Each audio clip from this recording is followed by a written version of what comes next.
ಸೇವೆಯನ್ನ ಮಾಡುತ್ತೆ. ವರ್ಷದ ಎಲ್ಲ ಕಾಲದಲ್ಲೂ ಉಕ್ಕಿ ಹರಿಯೋ ಈ ನೀರನ್ನ ಇಲ್ಲಿನ ನಿಯಮಗಳನ್ನ ಅನುಸರಿಸಿ ಕೊಂಚ ಸೇವಿಸಿದರೆ, ಕೊಂಚ ತಲೆಯ ಮೇಲೆ ಹಾಕಿಕೊಂಡರೆ ಅದ್ಭುತಗಳು ನಡೆದಂತಹ, ಇಲ್ಲಿನ ನಿಯಮಗಳನ್ನ ಪಾಲಿಸದೆ ಈ ನೀರನ್ನ ಮುಟ್ಟಿದರೆ ಹೀಗೆ ಉಕ್ಕುವ ನೀರು ಇದ್ದಕ್ಕಿದ್ದಂತೆ ಬತ್ತಿ ಹೋಗುವಂತಹ ಅಚ್ಚರಿಗಳು, ವಿಸ್ಮಯಗಳು ಇಲ್ಲಿ ನಡೆಯುತ್ತವೆ.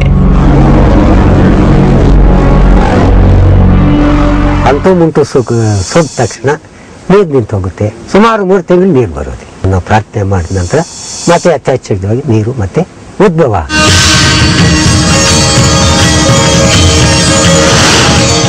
ಇದು ವೈಜ್ಞಾನಿಕವಾಗಿಯೂ ಸಹ ಇದು ಒಂಥರ ತರ್ಕಬದ್ಧವಾಗೇ ಇದೆ. ಯಾಕೆಂತಂದ್ರೆ ಈ ಬಂಡೆಯಲ್ಲಿ ನೀರು ಯಥೇಚ್ಛವಾಗಿ ಯಾವಾಗಲೂ ಬರತಕ್ಕಂಥ ಒಂದು ನಿದರ್ಶನ ಇಲ್ಲಿ ನಾವೆಲ್ಲ ನೋಡಿದ್ದೇವೆ. ಹಾಗೇನೆ ಮಳೆ ಇಳಿದಿರು ಸಹ, ಮತ್ತೆ ಇಲ್ಲಿ ಅಕ್ಕಪಕ್ಕ ಜಮೀನುಗಳಲ್ಲಿ ಕೂಡ 1000 ಅಡಿ ಕೊರೆಸಿದ್ರು ಕೂಡ ನೀರಿಲ್ಲದ ಸಮಯದಲ್ಲಿ ಕೂಡ ಸಹ ಇಲ್ಲಿ ಈ ನೀರು ತನ್ನಷ್ಟಕ್ಕೆ ತಾನೇ ಬರುತ್ತೆ. ಸದಾ ಉಕ್ಕಿ ಹರಿಯೋ ಈ ನೀರಿಗೆ ಚಮತ್ಕಾರಿ ಶಕ್ತಿ ಇದೆ. ಇದು ಇಚ್ಛೆಗಳನ್ನ ಈಡೇರಿಸೋ, ಚರ್ಮ ಕಾಯಿಲೆಗೆ ಸೇರಿದಂತೆ ಇನ್ನಿತರ ಕಾಯಿಲೆಗಳನ್ನ ಗುಣಪಡಿಸೋ, ಕಷ್ಟಗಳನ್ನ ನಿವಾರಿಸೋ ಶಕ್ತಿಯನ್ನ ಹೊಂದಿದೆ ಅನ್ನೋ ಮಾತು ಇಲ್ಲಿನ ಜನರದ್ದು.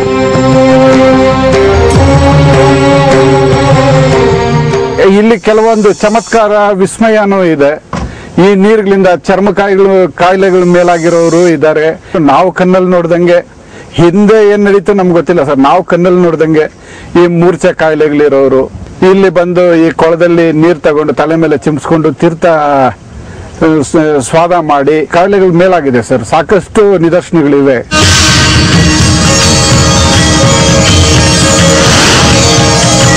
ಹೀಗೆ ಕಲ್ಲಿನ ಮೇಲೆ ಉಕ್ಕಿ ಹರಿಯೋ ಈ ನೀರಿಗೆ ಕಾಯಿಲೆಗಳನ್ನ ವಾಸಿ ಮಾಡೋ, ಕಷ್ಟಗಳನ್ನ ದೂರ ಮಾಡಿ ಇಚ್ಛೆಗಳನ್ನ ಈಡೇರಿಸೋ ಚಮತ್ಕಾರಿ ಶಕ್ತಿ ಇದೆಯಾ ಅನ್ನೋ ಪ್ರಶ್ನೆಗಳಿಗೆ ಇಲ್ಲಿ ಉತ್ತರವೂ ಇದೆ. ಇವರ ಹೆಸರು ಗೋವಿಂದಪ್ಪ ಅಂತ. ಕೆಲವು ವರ್ಷಗಳ ಹಿಂದೆ ಇವರನ್ನ ಒಂದು ವಿಚಿತ್ರವಾದ ಚರ್ಮ ರೋಗ ಇಡೀ ದೇಹವನ್ನೇ ಆವರಿಸಿಬಿಟ್ಟಿತ್ತು. ಆ ಚರ್ಮ ರೋಗವಾದ್ರೂ ಏನು ಅನ್ನೋ ಪ್ರಶ್ನೆಗೆ ಇವರಿಂದ ಬಂದಂತಹ ಉತ್ತರ ತೊನ್ನು.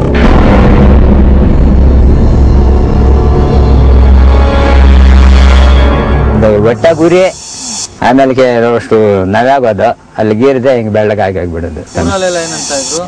ಇದೇ ನಿನ್ಗೇನೋ ತೊಂದ್ ರೋಗ, ನೀನ್ ಸುಡ್ಬೇಕು ಹಂಗೆ ಹಿಂಗೆ ಅಂತ ಇದ್ರು. ಇರೋಕಾತ ಇರಲ್ಲ, ಎಲ್ಲಾನ ಪ್ರಾಣ ತಕೊಂಡ್ ಬಿಡೋಣ ಅಂತಿದ್ದೆ. ಅಂತಹ ತೊನ್ನಿನ ಸಮಸ್ಯೆಯಿಂದ ಸಾಯಲು ಸಹ ನಿರ್ಧರಿಸಿ ನಂತರ ಏನೇ ಆಗಲಿ ಜೀವನ ಸಾಗಿಸಬೇಕು ಅಂತ ಜೀವನ ಸಾಗಿಸ್ತಾ ಇದ್ದ ಇವರಿಗೆ ಒಬ್ಬರು ಒಂದು ಸಲಹೆ ಕೊಟ್ಟರು. ಆ ಸಲಹೆ ಏನೆಂದ್ರೆ ಕಲ್ಲಿನ ಮೇಲೆ ಉಕ್ಕೋ ಚಮತ್ಕಾರಿ ನೀರು.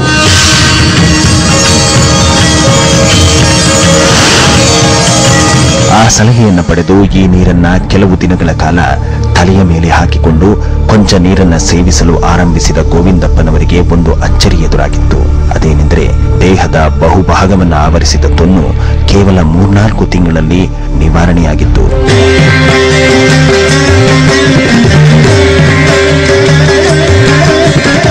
ಇದೀಗ ಎದೆಯ ಭಾಗದಲ್ಲಿ ಮಾತ್ರ ಅಂತಹ ಸಮಸ್ಯೆಯನ್ನ ಕೊಂಚ ಕಾಣಬಹುದು. ಇದು ಕೂಡ ಚಮತ್ಕಾರಿ ನೀರಿನಿಂದ ನಿವಾರಣೆಯಾಗುತ್ತೆ ಅನ್ನೋ ಮಾತು ಗೋವಿಂದಪ್ಪನವರದ್ದು. ಎಲ್ಲೆಲ್ಲಾಗಿತ್ತು ನೋಡಿ, ಇಲ್ಲಿ ಇಷ್ಟಾಗಲಾಗಿತ್ತು. ಈ ಮಕ ಇದೆಲ್ಲ ಆಗಿತ್ತು. ಈ ಪೇಟೆಗಳೆಲ್ಲ ಬೆಳಗಾಗಿತ್ತು ನೋಡಿ ಸ್ವಾಮಿ. ಇಲ್ಲಿ ಇಷ್ಟಾಗಲ ಇತ್ತು, ಅದು ವಯಸ್ಸಾಯ್ತು ನೋಡಿ. ಇಲ್ಲಿ ಇಷ್ಟಾಗಲ ಇತ್ತು, ಅದು ವಯಸ್ಸಾಯ್ತು. ನನಗೆ ತಲೆ ಮಕ ಎಲ್ಲಾನು ಬೆಳ್ಳಗಾಗಿತ್ತು. ಇಷ್ಟು ಮಾತ್ರ ಬಂದದೆ. ಇದು ಇಷ್ಟೆಲ್ಲಾಗಲ ಇದ್ದಿದ್ದು ಇಷ್ಟು ಮಾತ್ರ ಬಂದದೆ. ಇವಾಗ ಏನು ಮಾಡಲ್ಲ, ತೀರ್ಥ ತಕ್ಕೊಳೋದು, ಅಷ್ಟು ಕುಡಿಯೋದು, ಮೈ ಮೇಲೆ ಹಾಕೊಳ್ಳೋದು, ಹೋಗ್ತಾ ಇರೋದು. ಎಷ್ಟು ದಿನದಲ್ಲಿ ವಾಸಿ ಆಯ್ತಿದೆಲ್ಲ? ಇನ್ನೇನು ಒಂದು 3-4 ತಿಂಗಳಿನಿಂದ ಮೇಲಾಯ್ತು.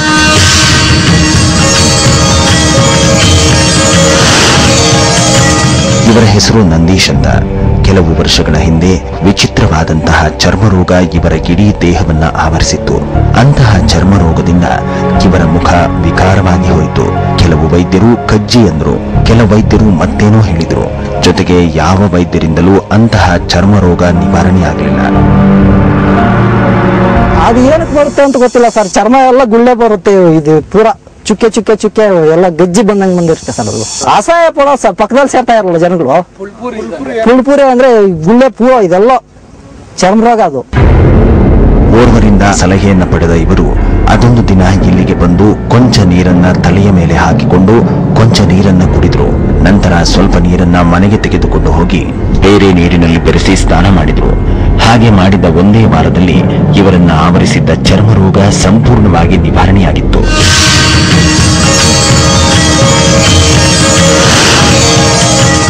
ನಾಟಿ ಔಷಧಿನೂ ಆಯ್ತು ಸರ್, ಎಲ್ಲ ಆಯ್ತು, ಒಂದ್ರಾಗೂ ಗುಣ ಆಗಿರಲಿಲ್ಲ. ಆಮೇಲೆ ವಾರಕ್ಕೆ ಕ್ಲಿಯರ್ ಆಗೋಯ್ತು.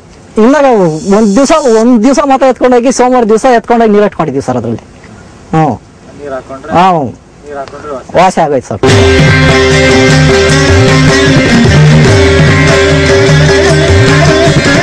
ಇದನ್ನ ಕೇವಲ ಚರ್ಮ ರೋಗದ ನಿವಾರಣೆಗೆ ಬಳಸದೆ ಅನ್ಯ ರೋಗಗಳಿಗೂ ಬಳಸ್ತಾರೆ.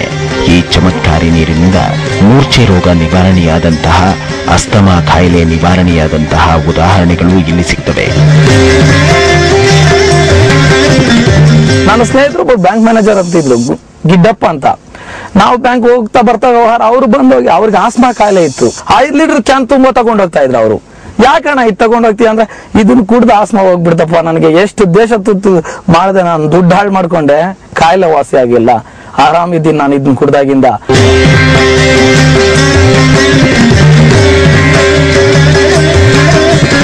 ಒಂದು ಗುಡ್ಡದ ಪ್ರದೇಶದಲ್ಲಿ ಇರುವಂತಹ ಒಂದು ಕಲ್ಲಿನ ಮೇಲೆ ಉಕ್ಕುವಂತಹ ವಿಶೇಷವಾದಂತಹ ಗುಣವುಳ್ಳು, ವಿಶೇಷವಾದಂತಹ ಶಕ್ತಿಯುಳ್ಳ ಈ ನೀರಿನಿಂದ ನಡೆಯುತ್ತಿರುವ ಚಮತ್ಕಾರಗಳಿಗೆ ಲೆಕ್ಕವೇ ಇಲ್ಲ. ಈ ಚಮತ್ಕಾರಿ ನೀರು ಕಷ್ಟಗಳನ್ನು ಸಹ ವಿಸ್ಮಯಕಾರಿ ರೀತಿಯಲ್ಲಿ ಪರಿಹರಿಸುತ್ತೆ, ಇಚ್ಛೆಗಳನ್ನ ಸಹ ಈಡೇರಿಸುತ್ತೆ. ಇಂತಹ ಮಾತುಗಳಿಗೆ ನಮಗೆ ಬಹಳಷ್ಟು ಜೀವಂತ ಸಾಕ್ಷಿಗಳು ಸಿಗ್ತವೆ. ಇವರ ಹೆಸರು ಸತೀಶ್ ಆರಾಧ್ಯ ಅಂತ. ಕೆಲವು ವರ್ಷಗಳ ಹಿಂದೆ ಒಂದೊತ್ತಿನ ಊಟಕ್ಕೂ ಪರದಾಡುತ್ತಿದ್ದ ಇವರು ಇಂದು ಕೋಟಿಗಳ ಲೆಕ್ಕದಲ್ಲಿ ವ್ಯವಹಾರ ಮಾಡ್ತಾ ಇದ್ದಾರೆ.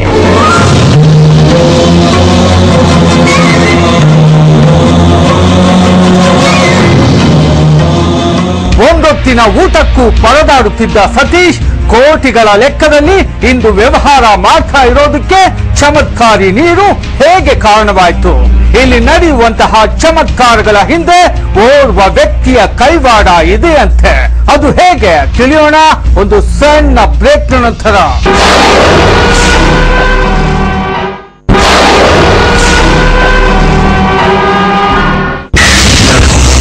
ಇಡೀ ಈ ಗುಡ್ಡವೇ ಒಂದು ಚಮತ್ಕಾರಿ ಪ್ರದೇಶ. ಇಂತಹ ಪ್ರದೇಶದಲ್ಲಿ ಇರುವಂತಹ ಈ ಚಿಲುಮೆಯ ನೀರು ಪವಾಡಗಳನ್ನ ಸೃಷ್ಟಿ ಮಾಡುತ್ತೆ. ಇಲ್ಲಿಗೆ ಏನೂ ಇಲ್ಲದವರು ಬಂದು ಏನೇನೋ ಆಗಿ ಹೋಗಿದ್ದಾರೆ. ಇಂತಹ ಮಾತುಗಳಿಗೆ ಜೀವಂತ ಸಾಕ್ಷಿ ಸತೀಶ್ ಆರಾಧ್ಯ. ಇವರು ಮೊದಲಿಗೆ ಸಣ್ಣ ಪುಟ್ಟ ವ್ಯವಹಾರಗಳೊಂದಿಗೆ ಚೀಟಿ ವ್ಯವಹಾರವನ್ನ ನಡೆಸಿಕೊಂಡು ಉತ್ತಮವಾಗಿ ಜೀವನ ಸಾಗಿಸ್ತಾ ಇದ್ರು. ಆದರೆ ಇವರ ಎಲ್ಲಾ ವ್ಯವಹಾರಗಳು ಕೈಕೊಟ್ಟವು.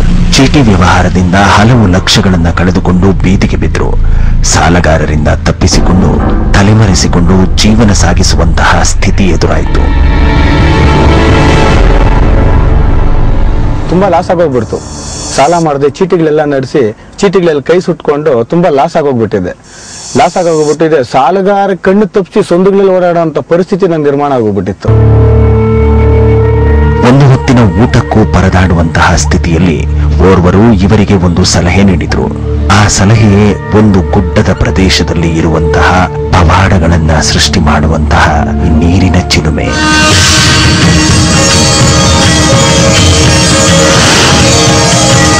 ಇಲ್ಲಿಗೆ ಬಂದ ಸತೀಶ್ ಸಾಲಗಾರರಿಂದ ತಪ್ಪಿಸಿಕೊಳ್ಳಲು ದಿನಪೂರ್ತಿ ಇಲ್ಲಿಯೇ ಇದ್ದು ಬಿಡ್ತಾ ಇದ್ರು. ರಾತ್ರಿ ಆದ ಮೇಲೆ ಊರಿಗೆ ಹೋಗಿ ಮತ್ತೆ ಬೆಳಗಿನ ಜಾವ ಇಲ್ಲಿಗೆ ಬಂದು ಬಿಡ್ತಾ ಇದ್ರು. ಅಂತಹ ಸಮಯದಲ್ಲಿ ಈ ನೀರನ್ನ ತಲೆಯ ಮೇಲೆ ಹಾಕಿಕೊಂಡು ತಮ್ಮನ್ನ ಆವರಿಸಿರೋ ಕಷ್ಟವೆಲ್ಲ ದೂರಾಗಲಿ ಅಂತ ಪ್ರತಿಕ್ಷಣ ಬೇಡೋಕೆ ನಿಂತರು. ಬೆಳಿಗ್ಗೆ ಎದ್ದೇಳಿ ಬೆಳಿಗ್ಗೆ 5 ಗಂಟೆ ಆಗಿದೆ ಅಂತಂದ್ರೆ ಬೆಳಗಿನ ಜಾವ ಬಂದ್ಬಿಟ್ಟಿದ್ದೀನಿ ಅಂತಂದ್ರೆ ಮತ್ತೆ ಸಂಜೆ 6:30 7 ಗಂಟೆ ಆ ಜಾಗಕ್ಕೆ ನಮ್ಮ ಊರಿಗೆ ಹೋಗಿ ಸೇರ್ತಾ ಇದ್ದೆ ನಾನು. ಹಾಗೆಯೇ ಇಲ್ಲಿಗೆ ಬಂದು ಚಮತ್ಕಾರಿ ನೀರನ್ನ ಸ್ಪರ್ಶಿಸಿ ಬೇಡಿದ ನಂತರ ಒಂದು ಅಚ್ಚರಿ ನಡೆಯಿತು. ಆ ಅಚ್ಚರಿಯೇ ಯಾರೋ ಇದ್ದಕ್ಕಿದ್ದಂತೆ ಬಂದು ಇವರಿಗೆ ನಿನ್ನ ಕಷ್ಟವೇನು ಅಂತ ಕೇಳಿತು. ನಂತರ ನೀನು ಬೆಂಗಳೂರಿಗೆ ಹೋಗೆಂದು ಬಸ್ ಚಾರ್ಜ್ಗೆ ಹಣ ಕೊಟ್ಟು ನಿನಗೆ ಒಳ್ಳೇದಾಗಲಿ ಅಂತ ಹೇಳಿದ್ರಂತೆ.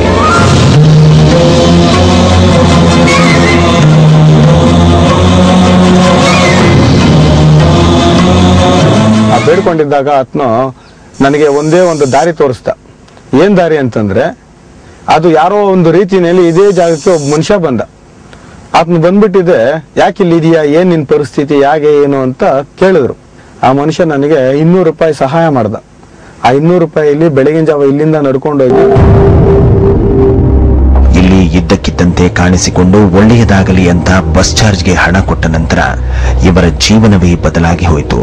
ಹೇಗೆ ಬದಲಾಯಿತೆಂಬ ಪ್ರಶ್ನೆಗೆ ಉತ್ತರ, ಇವರು ಬೆಂಗಳೂರಿಗೆ ಹೋಗಿ ಸಂಬಂಧಿಗಳಾದ ಸೋಮಶೇಖರ್ ಅನ್ನುವರ ಹೋಟೆಲ್ನಲ್ಲಿ ಕೆಲಸ ಮಾಡೋಕೆ ಶುರು ಮಾಡಿತ್ತು. ನಂತರ ಅವರ ನೆರವಿನಿಂದ ಒಂದು ಚಿಲ್ಲರೆ ಅಂಗಡಿ ತೆರೆದದ್ದು. ತದನಂತರ ರಿಯಲ್ ಎಸ್ಟೇಟ್ ವ್ಯವಹಾರಕ್ಕೆ ಕೈ ಹಾಕಿ ಲಕ್ಷಾಂತರ ರೂಪಾಯಿಗಳನ್ನ ಸಂಪಾದಿಸಿದ್ದು. ಕೋಟಿಗಳ ಲೆಕ್ಕದಲ್ಲಿ ವ್ಯವಹಾರವನ್ನ ಮಾಡ್ತಾ ಇದ್ದಾರೆ ಇವರು. ಈಗ ಇವರ ವ್ಯವಹಾರವೆಲ್ಲ ಕೋಟಿಗಳ ಲೆಕ್ಕದಲ್ಲಿ.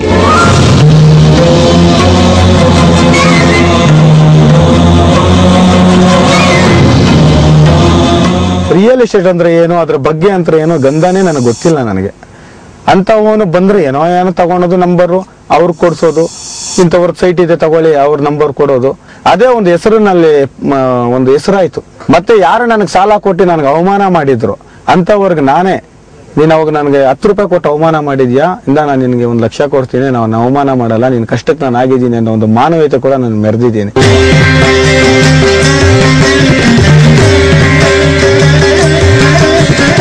ಈ ನೀರಿಗೆ ಏನನ್ನ ಬೇಕಾದರೂ ಮಾಡುವಂತಹ ಶಕ್ತಿ ಇದೆ. ಇಂತಹ ಮಾತುಗಳಿಗೆ ಕಂಡಕ್ಟರ್ ಆಗಿ ಒಂದು ಖಾಸಗಿ ಬಸ್ನಲ್ಲಿ ಕಾರ್ಯನಿರ್ವಹಿಸುತ್ತಿದ್ದ ಇವರು ಇಲ್ಲಿ ಬಂದು ಈ ನೀರನ್ನ ಸ್ಪರ್ಶಿಸಿ ಕೊಂಚ ಸೇವಿಸಿ ತಮ್ಮ ಇಚ್ಛೆಯನ್ನ ಇಲ್ಲಿ ಹೇಳಿಕೊಂಡ್ರು. ಹಾಗೆ ಇಲ್ಲಿ ತಮ್ಮ ಇಚ್ಛೆಯನ್ನ ಹೇಳಿಕೊಂಡ ಕೆಲವೇ ತಿಂಗಳುಗಳಲ್ಲಿ ಒಂದು ಅಚ್ಚರಿ ನಡೆದು ಹೋಯಿತು. ಕಂಡಕ್ಟರ್ ಆಗಿದ್ದ ಇವರು ಒಂದು ಬಸ್ನ ಮಾಲೀಕರಾದರು. ತದನಂತರ ಒಟ್ಟು 7 ಬಸ್ಗಳಿಗೆ ಮಾಲೀಕರಾದರು.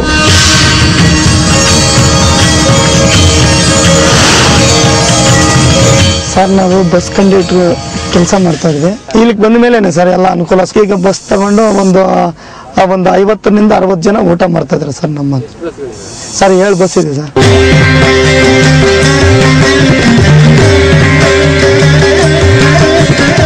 ಅಸಲಿಗೆ ಇಲ್ಲಿನ ಚಮತ್ಕಾರಗಳ ಹಿಂದಿನ ರಹಸ್ಯವಾದರೂ ಏನು ಅನ್ನೋ ಪ್ರಶ್ನೆಗಳಿಗೆ ಉತ್ತರ ಓರ್ವ ವ್ಯಕ್ತಿ.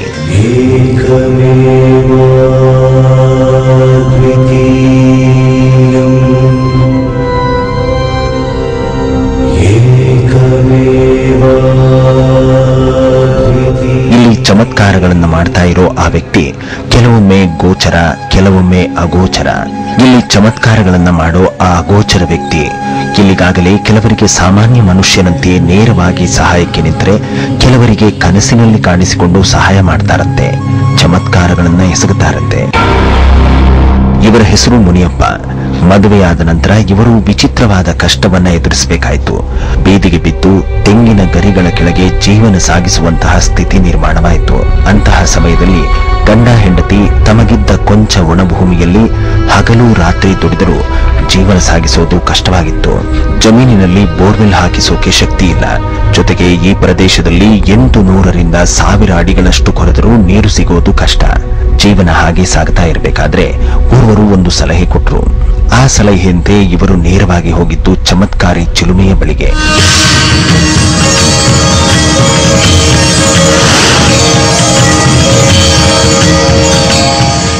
ಮುನಿಯಪ್ಪನವರು ಇಲ್ಲಿನ ಕೊಂಚ ನೀರನ್ನ ತಲೆಯ ಮೇಲೆ ಹಾಕಿಕೊಂಡು ತಮ್ಮ ಕಷ್ಟವನ್ನ ಹೇಳಿಕೊಂಡು ಹೋದ ದಿನವೇ ಒಂದು ಅಚ್ಚರಿ ಎದುರಾಯಿತು. ಅದೇನೆಂದ್ರೆ ವಿಚಿತ್ರವಾದ ಒಂದು ಕನಸು. ಅಂದು ರಾತ್ರಿ ಇವರು ಒಂದು ಕನಸನ್ನ ಕಂಡ್ರು. ಆ ಕನಸಿನಲ್ಲಿ ಇವರ ಒಣ ಜಮೀನಿನ ತುಂಬಾ ನೀರು ತುಂಬಿಕೊಂಡು ಬಿಟ್ಟಿದೆ, ಸಮುದ್ರದಂತೆ ಕಾಣ್ತಾ ಇದೆ. ಜೊತೆಗೆ ಇದ್ದಕ್ಕಿದ್ದಂತೆ ಓರ್ವ ಋಷಿ ಪ್ರತ್ಯಕ್ಷವಾಗಿ 3 ಬಾರಿ ಆಶೀರ್ವಾದ ಮಾಡಿದಂತ ಕನಸು.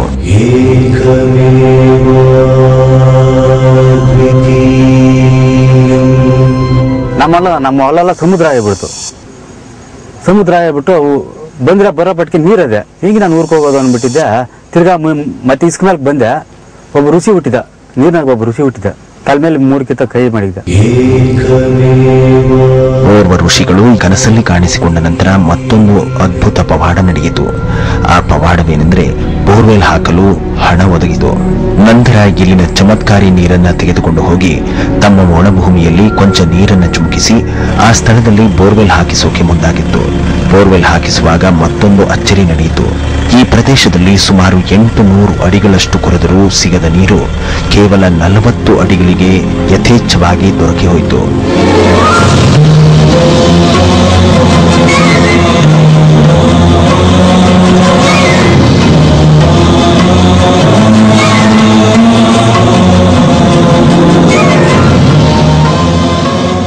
ತೀರ್ಥದಲ್ಲಿ ಹಾಕಿ ಬೋರ್ ಆಗಿದ್ರೆ 25 ಅಡಿ ಕೇಸಿಂಗ್ ಆಯಿತು, 40 ಅಡಿ ಕೆವಿ ನೀರಾಗಾಯಿತು. ಅವ್ರು ಓಡ್ಸೋಕ್ಕಾಗಲ್ಲ ಅಂತ ಅವರು, ಇಲ್ಲ ಓಡಿಸಿದ್ರೆ ನಾವು ಕಾಸು ಕೊಡೋದು ನಾವು, ಅವರು 100-150 ಅಡಿ ಸ್ಟಾಪ್ ಮಾಡಿದ್ವಿ ಸರ್.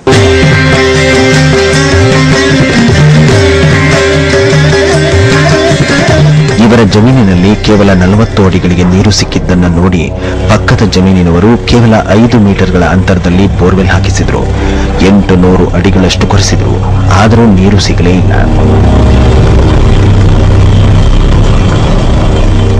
ನಾನು ಹಾಕಿಬಿಟ್ಟು ಅಂತ ಹೇಳ್ಬಿಟ್ಟು ನಾನು ಬೋರ್ ಓಡ್ತಾ ಇತ್ತು. ಪಕ್ಕದಾಗ 5 ಮೀಟರ್ ದೂರದಾಗ ಒಬ್ಬನಾಗಿದ್ದ, 800 ಅಡಿ ಓಡಿತ್ತು ಸರ್, ಒಂದು ಡ್ರಾಪ್ಸ್ ನೀರು ಬರಲ್ಲ ಅವನು.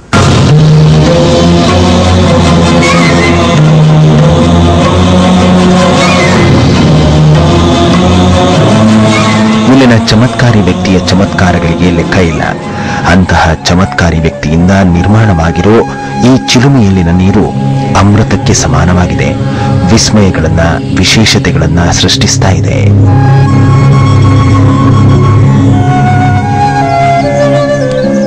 ಅಸಲಿಗೆ ಇಲ್ಲಿನ ಚಮತ್ಕಾರಿ ವ್ಯಕ್ತಿಯಾದ್ರೂ ಯಾರು?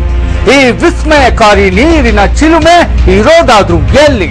ಇಲ್ಲಿನ ಎಲ್ಲ ವಿಸ್ಮಯಗಳಿಗೂ ಮೂಲ ಕಾರಣವಾದ್ರೂ ಏನು? ತಿಳಿಯೋಣ ಒಂದು ಸಣ್ಣ ಬ್ರೇಕ್ನ ನಂತರ.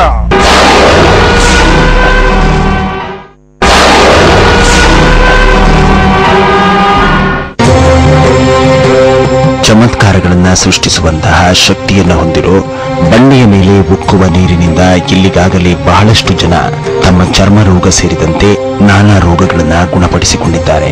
ಇಚ್ಛೆಗಳನ್ನ ಈಡೇರಿಸಿಕೊಂಡು ಕಷ್ಟಗಳನ್ನ ಪರಿಹರಿಸಿಕೊಂಡಿದ್ದಾರೆ.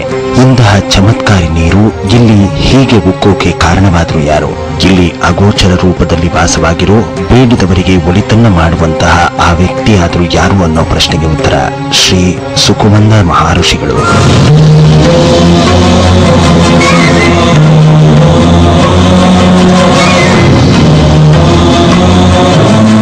ನೂರಾರು ವರ್ಷಗಳ ಹಿಂದೆ ಶ್ರೀ ಸುಕುಮಂದ ಮಹರ್ಷಿಗಳು ಇಲ್ಲಿ ಹಲವಾರು ವರ್ಷಗಳ ಕಾಲ ತಪಸ್ಸು ಮಾಡಿ ವಿಶೇಷವಾದಂತಹ ಶಕ್ತಿಯನ್ನ ಸಂಪಾದಿಸಿದರು.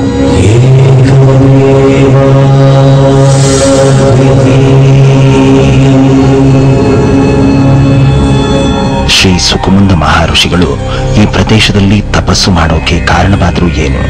ಅವರಿಗೆ ವಿಶೇಷವಾದಂತಹ ಶಕ್ತಿಯನ್ನ ಕರುಣಿಸಿದ್ದಾದ್ರೂ ಯಾರು? ಅವರಿಗೆ ದೈವಿ ಸ್ಥಾನವನ್ನ ಕಲ್ಪಿಸಿದವರಾದ್ರೂ ಯಾರು ಅನ್ನೋ ಪ್ರಶ್ನೆಗೆ ಉತ್ತರ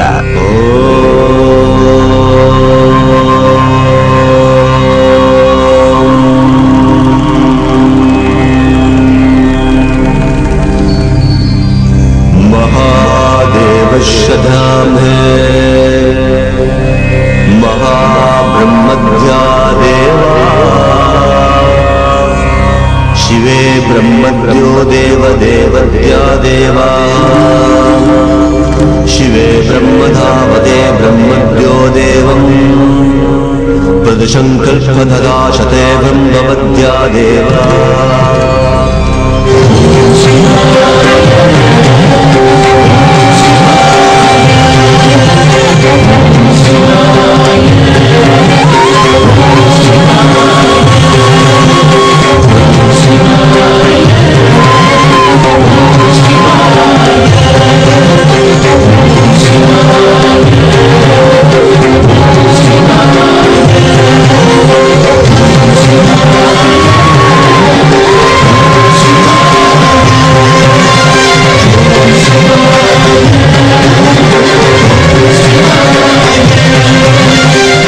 ಈಶ್ವರನೇ, ಈ ಗಿರೀಶ್ವರನೇ ಶ್ರೀ ಸುಕುಮಂದ ಮಹಾಸ್ವಾಮಿಗಳಿಗೆ ವಿಶೇಷವಾದಂತಹ ಶಕ್ತಿಯನ್ನು ಕೊಟ್ಟು ದೈವಿ ಸ್ಥಾನವನ್ನು ಕಲ್ಪಿಸಿದಂತಹ ಮಹಾಪ್ರಭು.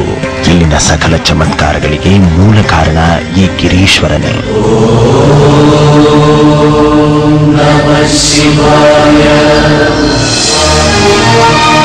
ಅಸಲಿಗೆ ಇಲ್ಲಿನ ಕಲ್ಲಿನಲ್ಲಿ ನೀರು ಉಕ್ಕೋಕೆ ಕಾರಣವಾದರೂ ಏನು ಅನ್ನೋ ಪ್ರಶ್ನೆಗೆ ಉತ್ತರ ಶ್ರೀ ಸುಕುಮಂದ ಮಹರ್ಷಿಗಳು ಇಲ್ಲಿ ಹಲವಾರು ವರ್ಷಗಳ ಕಾಲ ತಪಸ್ಸು ಮಾಡಿ ವಿಶೇಷವಾದಂತಹ ಶಕ್ತಿಯನ್ನ ಸಂಪಾದಿಸಿದರು.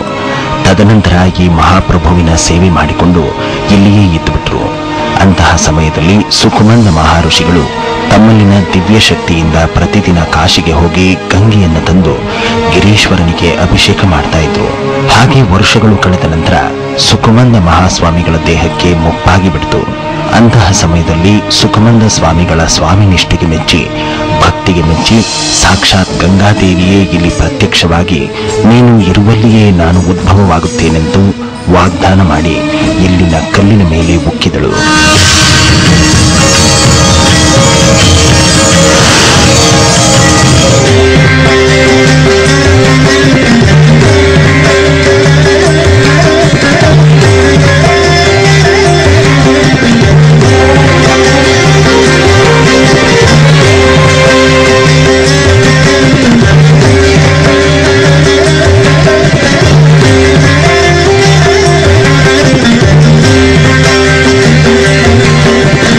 ಹಾಗೆ ಇಲ್ಲಿ ಗಂಗಾ ತೀರ್ಥ ಉದ್ಭವವಾದ ನಂತರ ಈ ಕ್ಷೇತ್ರ ತೀರ್ಥಗಿರೀಶ್ವರ ಕ್ಷೇತ್ರ ಎಂದು ಖ್ಯಾತಿಯಾಯಿತು. ಇಂತಹ ಐತಿಹ್ಯ ಹೊಂದಿರೋ ಸಾವಿರಾರು ವರ್ಷಗಳ ಇತಿಹಾಸ ಪಡೆದಿರೋ ಈ ಕ್ಷೇತ್ರದಲ್ಲಿ ಉದ್ಭವ ಆಗಿರೋ ಈ ಚಮತ್ಕಾರಿ ಗಂಗೆ ಔಷಧಿಯಂತೆ ಕೆಲಸ ಮಾಡ್ತಾ ಇದೆ. ಕಷ್ಟಗಳನ್ನ, ಕಾಯಿಲೆಗಳನ್ನ ನೀಗೋ ಅಮೃತವಾಗಿದೆ. ಇಂತಹ ಮಾತುಗಳು ಕೇವಲ ಮಾತುಗಳಲ್ಲ, ಬದಲಿಗೆ ಇಲ್ಲಿ ಚಮತ್ಕಾರಗಳು ನಡೆದಂತಹ, ನಡೆಯುತ್ತಿರುವಂತಹ ಸಹಸ್ರಾರು ಉದಾಹರಣೆಗಳು, ಜೀವಂತ ಸಾಕ್ಷಿಗಳು ಇಲ್ಲಿ ಸಿಗ್ತವೆ. ಇವರು ರಾಮಸ್ವಾಮಿ. ಇವರು ನಾರಾಯಣಮ್ಮನವರನ್ನ ವರಿಸಿದ ನಂತರ 2 ಮಕ್ಕಳು ಹುಟ್ಟಿದ್ರು. ಆದರೆ ಅವು ಹುಟ್ಟಿದ ತಕ್ಷಣ ಸಾವನ್ನಪ್ಪಿದ್ವು. ನಂತರ 20 ವರ್ಷಗಳಾದರೂ ಮಕ್ಕಳಾಗಲಿಲ್ಲ. ಇವರಿಗೆ 50 ವರ್ಷಗಳಾಗಿ ಹೋದವು. ಮನದೆ ನಾರಾಯಣಮ್ಮನವರಿಗೆ 40 ವರ್ಷಗಳು. ಮಕ್ಕಳಿಗಾಗಿ ಇವರು ನಾನಾ ಆಸ್ಪತ್ರೆಗಳನ್ನ ಸುತ್ತಿದ್ರು, ನಾನಾ ರೀತಿ ಚಿಕಿತ್ಸೆ ಪಡೆದ್ರು. ಇವರ ಯಾವ ಪ್ರಯತ್ನಕ್ಕೂ ಮಕ್ಕಳಾಗಲೇ ಇಲ್ಲ. ನಮ್ಮ ಮದುವೆ ಆಗಿ ಒಂದು 20 ವರ್ಷ ಆಗೈತೆ. ಅವಾಗಲಿಂದ ಇಲ್ಲೆಲ್ಲ ಆಂಧ್ರ, ತಮಿಳ್ನಾಡು, ಬೆಂಗಳೂರು ಹಾಸ್ಪಿಟ್ಲ್ಗಳಲ್ಲಿ ಎಲ್ಲ ಓಡಾಡಿದ್ರಿ, ಆಗ್ಲಿಲ್ಲ. ನಿಮ್ಗೆ ವಯಸ್ಸಾಯ್ತು, ಏನ್ ನಿಮ್ಮ ಮಗು ಎತ್ತಾಗಿ ಹೋಗಿ ನಿಮ್ಮ ಮಕ್ಕಳಿನಾದ್ರೆ ನೀನು ಬದುಕೋದೆ ಬಾಧೆ ಅನ್ನೋ ಲೆಕ್ಕದಲ್ಲಿ ಕೂಡ ಡಾಕ್ಟರ್ ಹೇಳಿದ್ರು. ಇವರ ಅಂತಹ ಸ್ಥಿತಿಯನ್ನು ನೋಡಿ ಓರ್ವರು ಒಂದು ಸಲಹೆ ಕೊಟ್ರು. ಅಂತಹ ಸಲಹೆಯಂತೆ ಇಲ್ಲಿಗೆ ಬಂದು ತೀರ್ಥಗಿರೀಶ್ವರನನ್ನ ಭಕ್ತಿಯಿಂದ ಬೇಡಿದ್ರು. ಚಮತ್ಕಾರಿ ನೀರನ್ನ ಸೇವಿಸಿದ್ರು. ಇಲ್ಲಿಗೆ ಬಂದು ಭಕ್ತಿಯಿಂದ ವಂದಿಸಿ ಈ ನೀರನ್ನ ಸೇವಿಸಿ ಹೋದ ಇವರ ಜೀವನದಲ್ಲಿ ಒಂದು ಅಚ್ಚರಿ ನಡೆಯಿತು. ಆ ಅಚ್ಚರಿಯೇ ಇದೀಗ ಜನ್ಮವಾಗಿರೋ ಈ ಮುದ್ದು ಕಂದ.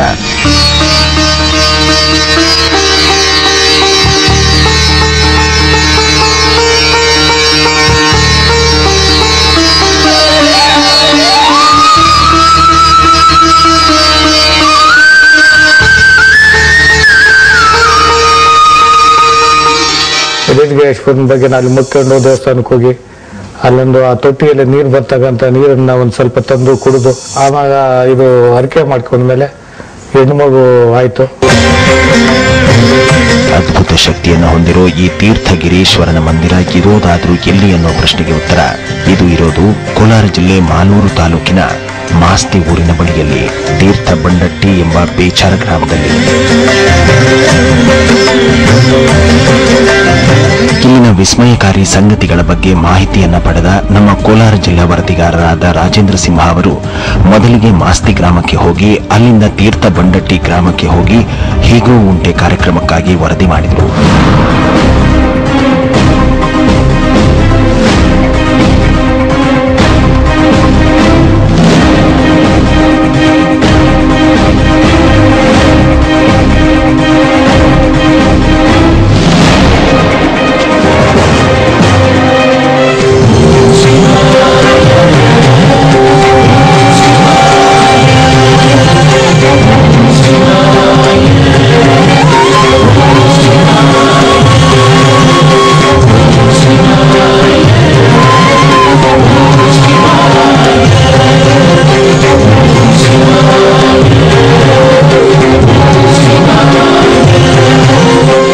ಚಮತ್ಕಾರಿ ನೀರನ್ನ ಮಾಯಾ ಮಾಠದ ಸಮಸ್ಯೆಗಳನ್ನು ನಿವಾರಿಸೋಕೆ ಜನ ಬಳಸ್ತಾರೆ. ಇಲ್ಲಿ ಹಲವು ವರ್ಷಗಳ ಕಾಲ ಶ್ರೀ ಸುಖಮಂದ ಋಷಿಗಳು ತಪಸ್ಸು ಮಾಡಿ ದೈವಿ ಆತ್ಮವಾಗಿರುವುದಕ್ಕೆ, ಈ ನೀರಿನ ಚಮತ್ಕಾರಗಳು ನಡೆಯುತ್ತಿರುವುದಕ್ಕೆ, ಜೊತೆಗೆ ಇಲ್ಲಿನ ಸಕಲ ಚಮತ್ಕಾರಗಳಿಗೆ ಕಾರಣ ಶ್ರೀ ತೀರ್ಥಗಿರೀಶ್ವರ.